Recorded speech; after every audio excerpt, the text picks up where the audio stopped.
अस्सलाम वालेकुम students. Next हमारा चैप्टर नंबर 3 स्टार्ट हो रहा है।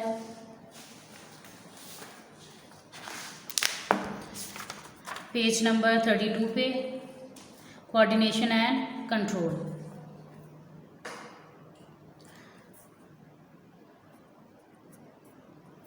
थर्ड चैप्टर नंबर ऊपर क्या लिखा? 12 coordination and control.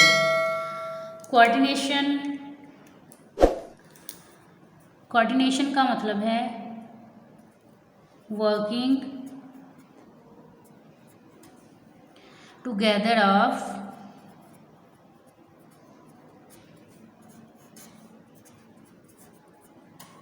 Body parts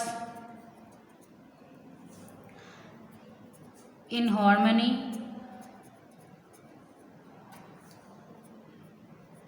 in order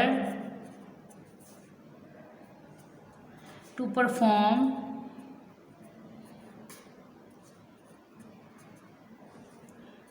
specific task। खास काम परफॉर्म करने के लिए बॉडी के मुख्तलिफ हिस्सों का हम आहंगी के साथ मिलकर काम करना क्या कहलाता है? कोऑर्डिनेशन, बाहमी राब्ता। फॉर एग्जांपल आपने अक्सर देखा होगा, सिंपल अगर हम एग्जांपल कंसिडर करें, जैसे कि रनिंग है।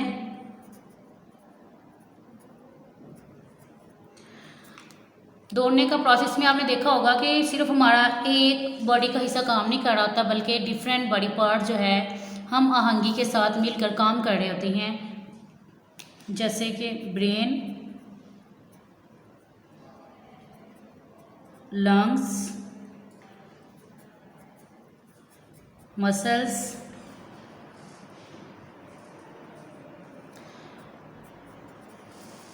हार्ट।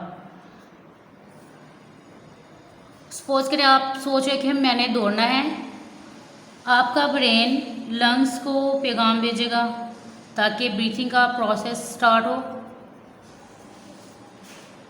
ऑक्सीजन अंदर जा सके। साथ ही मसल्स को भी पैगाम जाएगा कि वो क्या कर सकें, मूवमेंट शो करें। हार्ट को भी जाएगा ताकि ब्लड का जो प्रेशर है उसको मेंटेन कर सके, ब्लड प्रेशर या ब्लड की जो सर्कुलेशन है उसको मेंटेन कर सके। तो यहाँ पे देखें, brain, lungs, muscles, heart, different body parts हैं। अगर इनमें से कोई एक भी काम करना छोड़ देगा तो आपकी बॉडी के अंदर कोऑर्डिनेशन पैदा नहीं होगी। स्पेसिफिक टास्क आपका क्या है? रनिंग। तो आपका जो रनिंग का जो प्रोसेस है वो कंप्लीट नहीं होगा। तो डिफरेंट बॉडी पार्ट्स इकट्ठे काम करते हैं ख़ास काम परफॉर्म करने के लिए, तो ये प्रोसेस जो है ये क्या पैदा करेगा? कोऑर्डिनेशन। तमाम बॉडी पार्ट्स की कोऑर्डिनेशन की वजह से ही स्पेसिफिक जो टास्क होगा वो परफॉर्म होगा, अदरवाइज़ ये कोऑर्डिनेशन का काम नहीं होगा। दूसरी एग्जांपल अगर हम देखें तो राइटिंग है।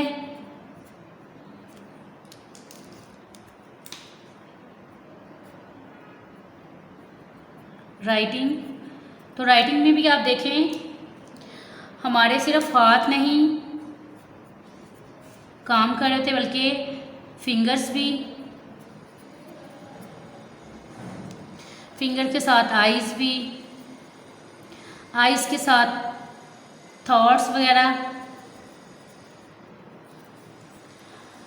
मसल्स। तो यहाँ पे देखें, जब हम राइट कर रहे होते हैं तो ना सिर्फ हमारे हाथ बल्कि फिंगर्स, आइज़, थॉट्स, मसल्स, ये तमाम बॉडी पार्ट्स कोलैबोरेशन से काम करते हैं। कोलैबोरेशन का मतलब हम आहंगी से काम करते हैं, फिर जाके राइटिंग का प्रोसेस कंप्लीट होता है। अगर फिंगर काम कर रही है और आपके जो हाथ काम नहीं कर रहे तो क्या कोऑर्डिनेशन होगी? क्या आप स्पेशल टास्क परफॉर्म कर सकते हैं? नहीं। तो इसलिए डिफरेंट बॉडी पार्ट्स बॉडी के अंदर इकट्ठे काम करते हैं, कोऑर्डिनेशन से काम करते हैं, तो ही डिफरेंट जो हम टास्क परफॉर्म करते हैं डेली लाइफ में वो मुमकिन हो सकते हैं, अदरवाइज़ कोई भी मुमकिन ना हो।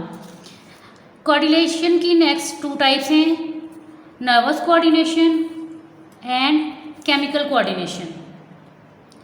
नर्वस कोऑर्डिनेशन नर्वस सिस्टम के जरिए होती है। Nervous coordination brought by nervous system. Chemical coordination brought by endocrine system.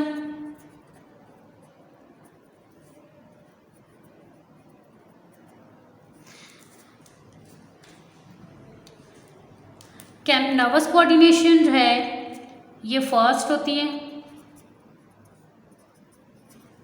And short lasting. Chemical coordination slow होती है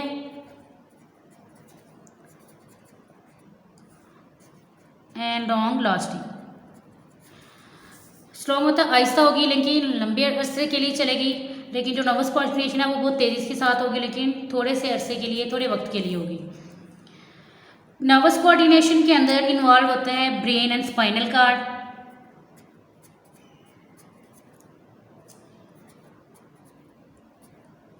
brain and spinal cord.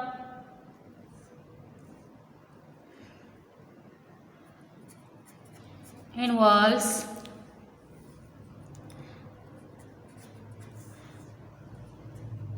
endocrine glands। Endocrine system, endocrine gland इंशाल्लाह हम next topic में discuss करेंगे। Animals और plants को अगर हम देखें, एनिमल्स और प्लांट्स की अगर हम बात करें तो एनिमल्स के अंदर नर्वस कोऑर्डिनेशन भी होती है और केमिकल कोऑर्डिनेशन भी होती है। Both have nervous coordination and chemical coordination. अगर हम प्लांट्स की बात करें तो प्लांट्स में सिर्फ केमिकल कोऑर्डिनेशन होती है। इसके अलावा यूनिसेलुलर ऑर्गेनिज्म की अगर बात करें तो उनके अंदर जो यूनिसेलुलर ऑर्गेनिज्म उनके अंदर भी कोऑर्डिनेशन होती है। उनके अंदर कोऑर्डिनेशन भी किस वजह से होगी? केमिकल्स की वजह से।